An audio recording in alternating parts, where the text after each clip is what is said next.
Halo teman-teman di Storylines.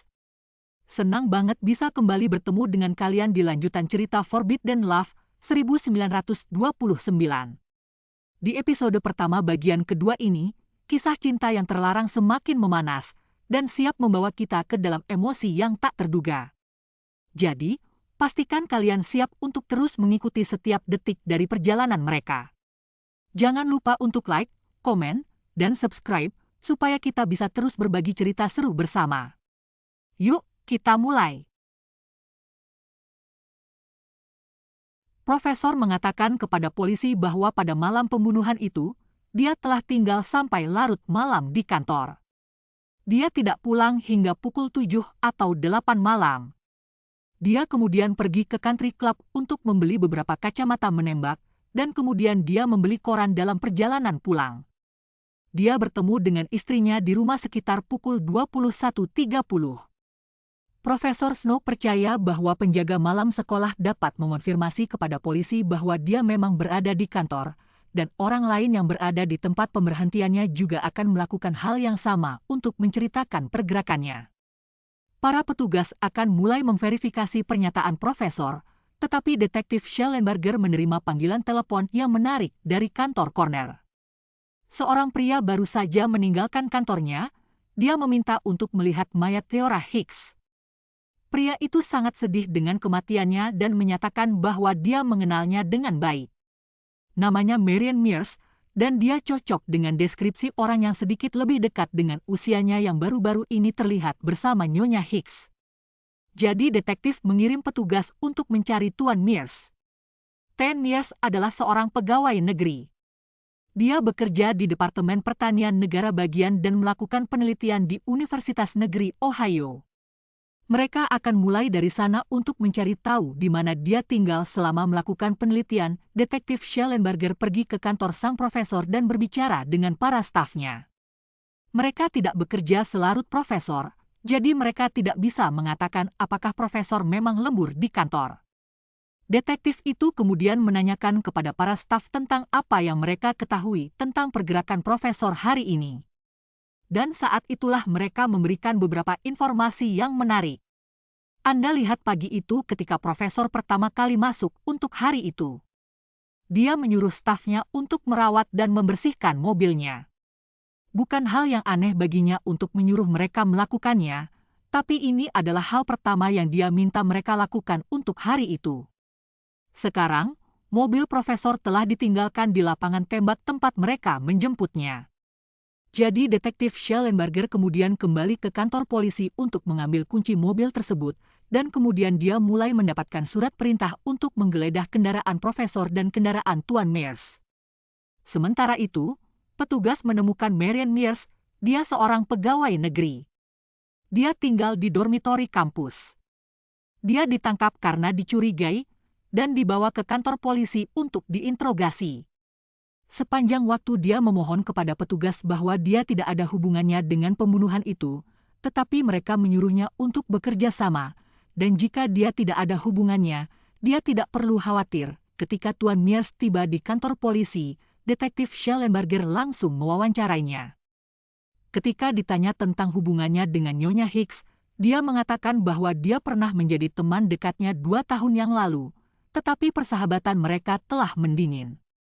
Dia mengatakan bahwa dia berada di Columbus pada Kamis malam dan telah kembali ke Bono ketika seorang saudara persaudaraan meneleponnya hari ini untuk memberitahu dia tentang kematian Nyonya Hicks. Mengira itu mungkin sebuah lelucon, dia menelepon polisi untuk memastikan apakah itu benar. Ia kemudian mengatakan bahwa ia kemudian datang ke Columbus. Begitu mereka menerima surat perintah untuk menggeledah mobil kedua tersangka, mereka langsung melakukannya. Dimulai dengan mobil dokter. Ketika mereka tiba di lapangan tembak, mereka sedikit kecewa. Kendaraan itu memang telah dibersihkan dengan sangat baik. Terlihat jelas bahwa eksterior dan interior mobil telah dirinci. Tetapi mereka tetap mencari. Darah memiliki cara untuk meresap ke area yang tidak terpikirkan oleh siapapun untuk dibersihkan. Mereka mencari di bawah lantai dan di lipatan-lipatan, tetapi tidak menemukan apa-apa. Hanya ketika mereka membuka pintu penumpang, salah satu detektif melihat apa yang tampak seperti setetes darah di selai pintu. Dia dengan hati-hati mengambil sampelnya. Sampel tersebut akan dibawa ke ahli kimia polisi untuk melihat apa itu. Pada tahun 1929, kami tidak memiliki bukti DNA, namun kami dapat mengidentifikasi darah dan menggolongkannya. Jika cocok dengan jenis yang sama dengan korban, itu akan menjadi satu bukti lagi tentang siapa yang telah melakukan kejahatan. Butuh beberapa hari bagi ahli kimia untuk mendapatkan hasilnya, tapi itu adalah petunjuk pertama mereka. Mereka juga menyita mobil Tuan Mears dan melakukan penggeledahan di dalamnya. Tidak seperti mobil Profesor, mobil Tuan Mears tidak terlihat baru saja dibersihkan. Mobil itu terlihat lebih bekas tetapi tidak mengandung sesuatu yang tampak seperti darah. Mereka terus mencari di dalam mobil. Mereka juga menemukan sebuah palu bola di bagasi, seperti yang diyakini digunakan dalam pembunuhan itu. Mereka juga menemukan sarung tangan bernoda. Sarung tangan tersebut juga dibawa oleh ahli kimia untuk melihat apakah ada bercak darah. Dengan bukti-bukti yang ada, Detektif Schellenberger dapat memperoleh surat perintah untuk menggeledah rumah sang profesor. Para detektif, dalam hal ini, bergerak secepat mungkin. Mereka telah menahan kedua pria tersebut karena dicurigai, namun mereka tidak menuduh mereka melakukan kejahatan. Mereka harus melepaskan mereka setelah 48 jam. Berfokus pada Profesor Snook saat ini, para detektif berusaha mendapatkan surat perintah untuk menggeledah rumahnya. Ruang lingkup pencarian adalah pakaian atau barang-barang yang tampak memiliki darah. Setelah mendapatkannya, mereka dengan cepat bergerak untuk menggeledah rumah tersebut. Nyonya Snook ada di rumah, dan dia membiarkan para detektif masuk tanpa protes. Dia berharap bahwa kurangnya bukti akan membuktikan bahwa suaminya tidak bersalah. Dia adalah alibi utama bagi suaminya. Dia mengatakan kepada petugas bahwa suaminya telah bersamanya setelah pukul 21.30 dan bahwa dia tidak pernah meninggalkan rumah begitu dia tiba di rumah. Begitu masuk ke dalam rumah, mereka menemukan beberapa barang. Salah satunya adalah sepotong pakaian yang baru saja diambil dari Binatu. Itu adalah jaket milik Profesor. Jaket itu memiliki noda di bagian lengan yang bisa jadi adalah darah. Slip tersebut menunjukkan bahwa jaket itu dijatuhkan sehari setelah pembunuhan. Yang lainnya tidak ditemukan sampai mereka melihat ke dalam tungku rumah. Di dalamnya terdapat sebuah kemeja dengan noda dan sebuah kotak rias wanita. Nyonya Snook tidak tahu mengapa barang-barang itu ada di dalam tungku. Sekarang, para detektif mulai condong pada Profesor Snook sebagai tersangka utama mereka. Mereka masih harus mengesampingkan Marion Mears, tapi keadaan mulai membaik. Ten Mears telah mengatakan kepada mereka selama ini bahwa dia tidak mengetahui kematian Nyonya Hicks sampai seorang teman meneleponnya. Polisi mewawancarai teman tersebut, dan dia menceritakan kisah yang sama. Dia benar-benar menelepon jarak jauh untuk berbicara dengan Ten Mears dan bahwa dia terkejut saat mengetahui kematian Nyonya Hicks. Tanpa bukti yang memberatkannya, para detektif memutuskan untuk mengambil satu kesempatan lagi untuk menangkapnya sebelum melepaskannya. Para detektif membawa Ten Mears ke kamar mayat, tempat jenazah Nyonya Hicks berada. Mereka menyuruhnya untuk melihat Nyonya Hicks dan kerusakan yang telah terjadi padanya. Dikatakan bahwa dia menunjukkan sedikit emosi selama ini.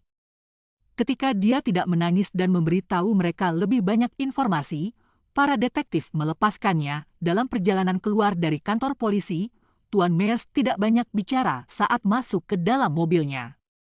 Satu-satunya pernyataan yang dia buat adalah bahwa dia sekarang takut pada Profesor Snook.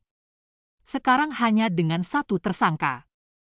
Para detektif, yang selama ini bersikap santai terhadap Profesor Snook, kini mengubah sikap mereka dan menyerangnya dengan lebih keras. Mereka menolak untuk membiarkannya beristirahat atau tidur. Selama berjam-jam mereka perlahan-lahan mengungkapkan bukti-bukti yang mereka temukan terhadapnya.